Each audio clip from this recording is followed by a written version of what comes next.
Last lecture में हमने scalar field के ग्रेडियंट के बारे में अध्ययन किया था, जिसमें हमने देखा था कि स्केलर फील्ड का ग्रेडियंट क्या है, इसका भौतिक महत्व क्या है और कार्टेशियन कोऑर्डिनेट सिस्टम में इसका मान क्या होता है, ये डिराइव किया था। आज के लेक्चर में हम वेक्टर फील्ड के कर्ल और लाइन इंटीग्रल का अध्ययन करेंगे। हमारा आज का टॉपिक है line integral and curl of vector field. Line integral of vector field, इसको परिभाषित करने के लिए या समझने के लिए सबसे पहले हम वेक्टर फील्ड में किन्हीं दो बिंदुओं P व Q को लेते हैं और P और Q के बीच में जो पथ है उसको हम सूक्ष्म अल्पांशों dr1, dr2, dr3 etc. आदि में विभक्त कर लेते हैं और इन अल्पांशों को अति सूक्ष्म होने के कारण इन्हें लीनियर या सरल रेखीय माना जा सकता है। इन अल्पांशों पर सदिश क्षेत्र के मान a1, a2, a3 and so on इस प्रकार से हैं। यदि इन अल्पांशों पर विस्थापन सदिश और उनके स्थिति पर सदिश क्षेत्रों का गुणनफल किया जाए तो ये गुणनफल a1.dr1, a2.dr2, a3.dr3 इस प्रकार से प्राप्त होगा और इन सब अदिश गुणनफलों का योग करें तो यह योग हमें W = a1.dr1 plus a2.dr2 plus a3.dr3 इस प्रकार से प्राप्त होगा। और इन सब को हम समेशन फॉर्म में लिखें तो W = P2Q summation P2Q a.dr प्राप्त होगा। चूंकि हमने पहले ही बताया कि जो अल्पांश है वो अति सूक्ष्म है, इस कारण dr टेंड्स टुवर्ड 0 होगा और इस स्थिति में हम इस समेशन साइन को इंटीग्रल साइन से रिप्लेस कर सकते हैं और उस स्थिति में W = P2Q a.dr प्राप्त होगा। इस समाकलन को हम सदिश क्षेत्र A का बिंदु P से Q तक रेखा समाकलन कहते हैं। यह है आपका रेखा समाकलन। अब रेखा समाकलन का भौतिक महत्व क्या है, फिजिकल इंपॉर्टेंस क्या है, physical importance of line integral, इसको मैंने पॉइंट्स के हिसाब से 3 पॉइंट्स में लिखा है। तो यदि हम किसी सदिश क्षेत्र में दो बिंदुओं के मध्य सदिश क्षेत्र का रेखा समाकलन निकालें और यह रेखा समाकलन केवल बिंदुओं की स्थितियों पर निर्भर करे, पथ पर निर्भर नहीं करे, तो इस प्रकार के जो क्षेत्र होते हैं वो संरक्षित क्षेत्र कहलाते हैं। और नंबर 2, यदि हम जो P से Q तक जो हमने सदिश A यूज किया था उस A को हम बल से प्रदर्शित कर दें या बल से व्यक्त कर दें तो यह लाइन इंटीग्रल f.dr हो जाएगा और इस स्थिति में यह P से Q तक बल द्वारा किए गए कार्य को प्रदर्शित करेगा। इसी प्रकार यदि A विद्युत क्षेत्र को व्यक्त करे तो लाइन इंटीग्रल P से Q तक E.dr एकांक धनावेश को P से Q तक ले जाने में किए गए कार्य को व्यक्त करेगा, यानी कि यह P और Q बिंदुओं के बीच विभवांतर को प्रदर्शित करेगा। अब लाइन इंटीग्रल के बाद हम देखते हैं कर्ल क्या है। तो कर्ल को परिभाषित करने के लिए हमने एक बिंदु P लिया है वेक्टर फील्ड में, और इस बिंदु P के चारों ओर एक काल्पनिक बंद पथ C लिया है, और इस C बंद पथ को हमने अल्पांशों में विभक्त किया है, और यह माना है कि किसी भी अल्पांश की जो लंबाई है वह dl है। तो सदिश क्षेत्र के मान और इस अल्पांश लंबाई के गुणनफल का जो अदिश प्राप्त होगा, यानी कि अदिश गुणनफल मिलेगा, वो a डॉट dl होगा। और a डॉट dl को अगर हम संपूर्ण पथ पर प्रदर्शित करें तो ये होगा, गामा से प्रदर्शित किया है हमने, gamma equal to a dot dl closed path, close integral, ये क्लोज पाथ लिया है इसलिए यहाँ पे हमने ये क्लोज इंटीग्रल लगाया है। और इस बंद पथ के रेखा समाकलन को हम परिसंचरण या सर्कुलेशन कहते हैं, और इसका सीमांत मान जो लिमिट dA टेंड्स टुवर्ड 0 होगा, उस पर हम इसको यूज करें तो कर्ल का जो मान होगा लिमिट dA टेंड्स टुवर्ड 0, जो पथ लिया है उसकी मैक्सिमम वैल्यू को पथ द्वारा इनक्लोज्ड एरिया से डिवाइड कर दें तो जो मान प्राप्त होगा उसे हम कर्ल कहते हैं। यानी कि curl of A is equal to limit dA tends to 0 1/dA और line integral on the closed path a dot dl, और इसकी वैल्यू अपन को मैक्सिमम प्राप्त हो तब इस राशि को हम कर्ल कहते हैं।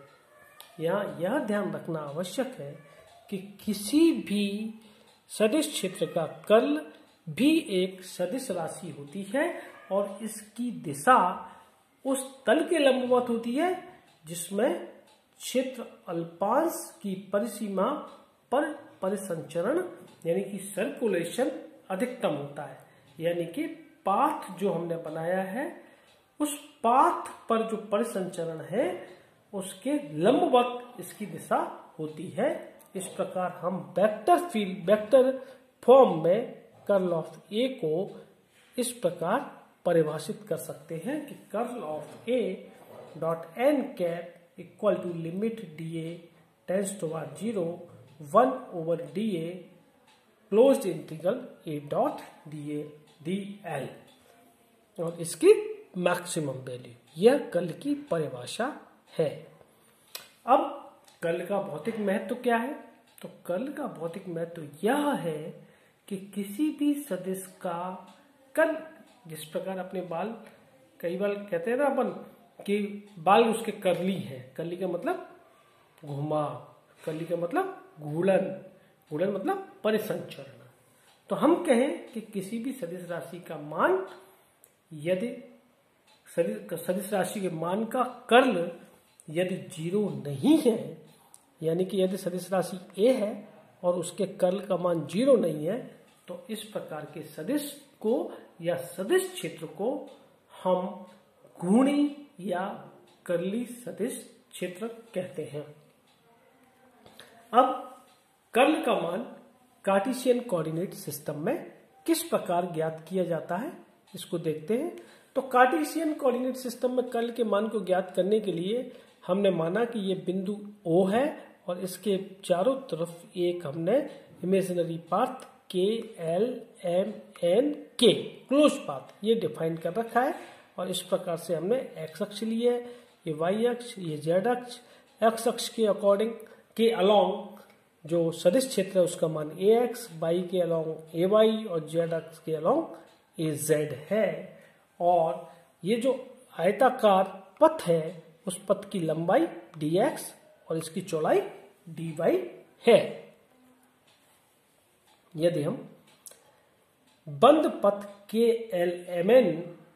पर सदिश क्षेत्र का रेखा समाकलन ज्ञात करना चाहें तो सबसे पहले हमें पथ के L के अलोंग सदिश क्षेत्र का मान ज्ञात करना होगा, फिर LM के अलोंग सदिश क्षेत्र का मान ज्ञात करना होगा, फिर MN के अलोंग और लास्ट में NM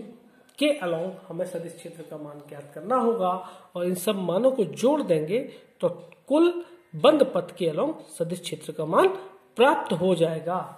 यदि हम यहाँ देखें कि x अक्ष के अनुदिश सदिश क्षेत्र का मान क्या है, दिस इज AX और इसकी y दिशा में परिवर्तन की दर क्या होगी, del AX over del Y। और चूंकि जो हमने LM जो डायरेक्शन ली है, LM जो पथ लिया है वो O से माइनस डी बाई वाई 2 दूरी पर स्थित है, इसलिए O बिंदु से माइनस डी बाई वाई 2 दूरी पर AX के घटक में जो कमी आएगी वो कितनी होगी, minus del AX over del Y into D by Y 2। इस प्रकार KL जो पथ है अपना, उसके अलोंग सदिश क्षेत्र का घटक कितना आएगा, AX minus del AX over del Y into D Y by 2। इसी प्रकार हम MN जो पथ जस्ट इसके ऊपर स्थित है, आप देखें यहाँ पे कि MN जो पथ है, MN पाथ MN इसकी डायरेक्शन KL से अपोजिट है, इसलिए MN का के अलोंग जब अपन लाइन इंटीग्रल लगाएंगे तो यहाँ माइनस साइन आएगा, इसलिए MN पथ के अलोंग सदिश क्षेत्र का मान इतना प्राप्त होगा, minus AX plus del AX over del Y into D Y by 2। और इसी प्रकार हम LM पथ के अनुदिश सदिश क्षेत्र का मान ज्ञात करें तो ये प्राप्त होगा, ये क्वेश्चन नंबर 3 में दे रखा है। और N के पथ के अनुदिश अगर सदिश घटक ज्ञात करें तो उसका मान यह प्राप्त होगा, क्योंकि LM और N के पथ एक दूसरे से डायरेक्शन में अपोजिट है। और इस प्रकार टोटल बंद पथ KLMN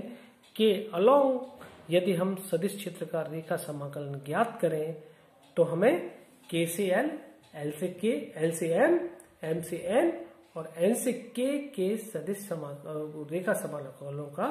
योग करना होगा। योग करने पर ये मान del AX over del X minus del AX over del Y dx dy प्राप्त होगा। और यह पथ जो है वह XY प्लेन में लिया गया है, इसलिए कर्ल